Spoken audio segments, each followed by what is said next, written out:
Hello बच्चों, let's see this question. In which case Clemenson reduction should be avoided? देखिए आपके पास यहाँ पे तीन अलग अलग कंपाउंड्स गिवन है। एक में कीटोन के साथ हाइड्रोक्सिल ग्रुप भी मौजूद है, एक में कीटोन के साथ सी डबल बॉन्ड सी भी मौजूद है और एक में कीटोन ग्रुप के साथ साथ ईथर ग्रुप भी मौजूद है। इन तीनों कंपाउंड्स के बारे में हमसे ये पूछा जा रहा है कि इनमें से किसके केस में हम क्लेमेंशन रिडक्शन को अवॉइड करना, मतलब हमें करना चाहिए अवॉइड। ठीक है, तो चलिए इस क्वेश्चन को सॉल्व करते हैं बच्चों। और सबसे पहले तो ये देखते हैं कि इस क्वेश्चन को सॉल्व करने के लिए हमें कौन से की कॉन्सेप्ट की जरूरत है। देखो बच्चों, कॉन्सेप्ट की अगर हम बात करें ना, तो बेसिकली इस क्वेश्चन को सॉल्व के लिए करने के लिए ये पता होना चाहिए कि क्लेमेंशन रिडक्शन होता कैसे है और उससे एसोसिएटेड जो चीजें हैं वो पता होनी चाहिए। तो सबसे पहले तो क्लेमेंशन रिडक्शन का बच्चों रिएजेंट देख लेते हैं कि रिएजेंट कौन सा यूज होता है। अगर रिएजेंट की बात की जाए तो क्लेमेंशन रिडक्शन में यूज होने वाला reagent is basically zinc amalgam, और साथ में इसके देते हैं हम कॉन्सेंट्रेटेड HCl हाइड्रोक्लोरिक एसिड, और थोड़ी सी हीटिंग हमें प्रोवाइड करनी पड़ती है in order to carry out the reaction. अब देखिए क्लेमेंशन रिडक्शन में बच्चों जो जनरल रिएक्शन इन्वॉल्व होती है वो होती है, यहाँ पर ये एक तरह का रिडक्शन रिएक्शन तो है ही। यहाँ पर अगर मान लो आपके पास इस तरह से कोई एक कार्बोनाइल ग्रुप प्रेजेंट है ना, इधर इधर आपका कुछ भी लगा हुआ है, लेट्स से कि इधर R लगा हुआ है, इधर R डैश लगा हुआ है, और अगर आपने इसका क्लेमेंशन रिडक्शन कराया in the presence of this reagent zinc amalgam concentrated HCl and heating, तो this carbonyl group will directly convert into CH2 group. ठीक है, यहाँ पर से डायरेक्टली ये जो है आपको CH2 ग्रुप में कार्बोनाइल ग्रुप को कन्वर्ट कर देता है। तो ये था basic idea about Clemmensen reduction. अब एक चीज समझते हैं कि क्लेमेंशन रिडक्शन को अवॉइड किस किस केसों में करना चाहिए। अब आपके पास देखिए जो रिएजेंट है क्लेमेंशन रिडक्शन के लिए वो है जिंक अमलगम, मगर उससे जितना फर्क नहीं पड़ेगा, फर्क पड़ेगा कॉन्सेंट्रेटेड HCl के साथ, क्योंकि कॉन्सेंट्रेटेड HCl जो है वो obviously it's an acid, right.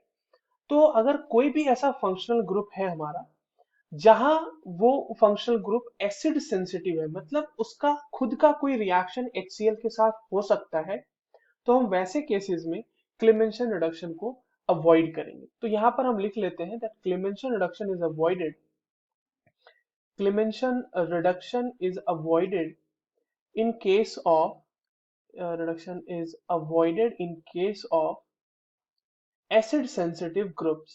अब एसिड सेंसिटिव ग्रुप्स का मतलब क्या हुआ, क्या इसके कुछ एग्जांपल्स हमें देखने को मिलने चाहिए, है ना। एसिड सेंसिटिव ग्रुप अगर है तो उसके केस में हम इसे अवॉइड कर देंगे। अब देखिए एसिड सेंसिटिव ग्रुप को कहूँ अगर मैं बात करूं बच्चों, तो जैसे कि इसका एग्जांपल हो गया एल्कोहल। एल्कोहल एक एसिड सेंसिटिव ग्रुप है, ठीक है। उसके बाद जैसे ईथर हो गया, और या फिर हमारे पास सी डबल बॉन्ड सी हो गया। तो इस तरह के जो ग्रुप्स हैं उनके केसेस में हमें क्लेमेंशन रिडक्शन अवॉइड करना है। तो चलिए एक एक करके हमारे पास जो ऑप्शंस हैं उन सब का हम क्लेमेंशन रिडक्शन करा के देखते हैं कि क्या उसमें हम अवॉइड कर सकते हैं, और हमें अगर कर सकते हैं तो हमें क्यों करना चाहिए। तो चलिए एक एक करके पहले तो हम पहला जो हमारे पास कंपाउंड गिवन है ऑप्शन ए को देखते हैं। अब देखो बच्चों, मैंने अभी आपको बताया ना कि अल्कोहल के केस में क्योंकि वो एक एसिड सेंसिटिव ग्रुप है तो हमें क्लेमेंशन रिडक्शन अवॉइड करना चाहिए। अब आप पहला वाला जो रिया आपके पास प्रोडक्ट है उसमें एक हाइड्रोक्सिल ग्रुप हमारे पास प्रेजेंट है। अब in presence of concentrated HCl जब हम इसका रिएक्शन कराएंगे ना, तो ये OH ग्रुप जो है, जो हाइड्रोक्सिल ग्रुप है, इसका अपना साइड बाय साइड एक सब्स्टिट्यूशन रिएक्शन होने लगेगा। और वो कैसे होगा थोड़ा समझते हैं। जैसे मान लो आपने यहाँ पे दे दिया जिंक अमलगम और साथ में दे दिया आपने HCl, कॉन्सेंट्रेटेड है, ऑब्वियसली ये कॉन्सेंट्रेटेड HCl की बात कर रहा हूँ मैं। तो देखो ये कार्बोनाइल ग्रुप जो है ये तो CH2 में रिड्यूस हो जाएगा, तो CH2 में ये रिड्यूस हो गया हमारा, ठीक है। यहाँ पर CH2 हो गया, कार्बोनाइल ग्रुप था वो तो खत्म हो गया। यहाँ पर जो OH है ना बच्चों, अब देखिए ये OH इसके पास जो है लोन पेयर है, और ये लोन पेयर आपके रिएक्शन मिक्सचर में प्रेजेंट H प्लस के साथ रिएक्ट कर सकता है। ये प्रोटोनेट हो जाएगा खुद ही, और ये जब अगर प्रोटोनेट हो जाएगा तो जहां पे OH एक बहुत ही बैड लिविंग ग्रुप होता है, ये कन्वर्ट हो जाएगा OH2 प्लस में, जो कि एक बहुत ही अच्छा लिविंग ग्रुप होता है।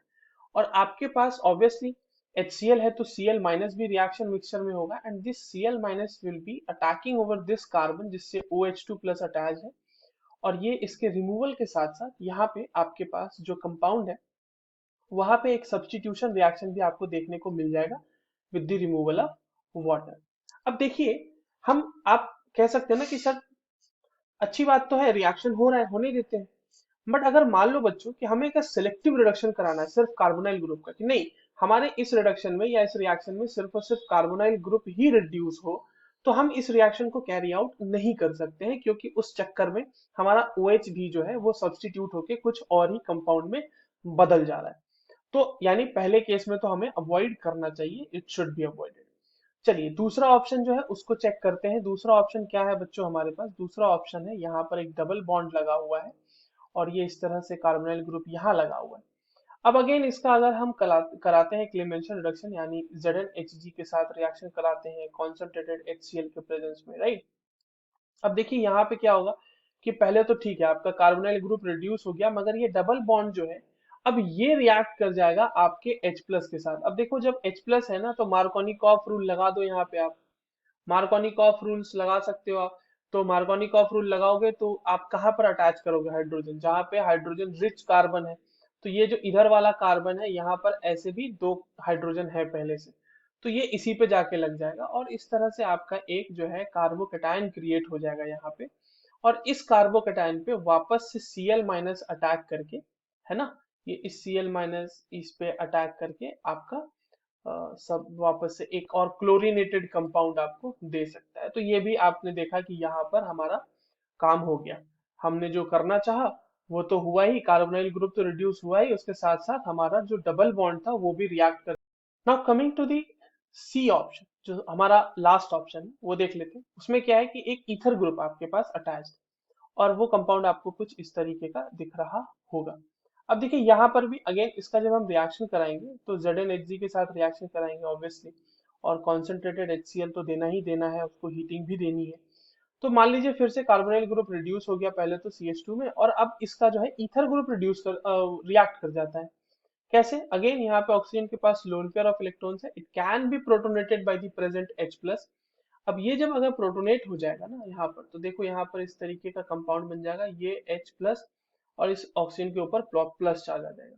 अब जो आपके पास वापस से Cl माइनस बचा हुआ है रिएक्शन मिक्सचर में, that will be attacking on this carbon, और यहाँ से ये इस तरीके से निकल जाएगा।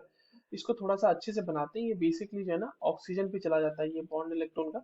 तो यहाँ पर से आपको क्या बन जाएगा बच्चों, यहाँ पर से एक कंपाउंड तो आपको बनेगा CH3Cl, और साथ में आपको बनेगा एक अल्कोहल जो कि आपको कुछ इस तरीके का दिख रहा होगा। तो थ्रू आउट द रिएक्शन हमने ये देखा है कि in presence of acid sensitive group, अगर हमारे पास कोई एसिड सेंसिटिव ग्रुप है, ठीक है, तो उसके प्रेजेंस में हम करा तो ले रहे हैं रिएक्शन, और सेंसिटिव ग्रुप के प्रेजेंस में भी कार्बोनाइल ग्रुप रिड्यूस तो हो जा रहा है, बट वो रिडक्शन सिलेक्टिव रिडक्शन नहीं हो पा रहा। तो in presence of acid sensitive group the selective reduction of carbonyl group cannot be carried out. Selective reduction of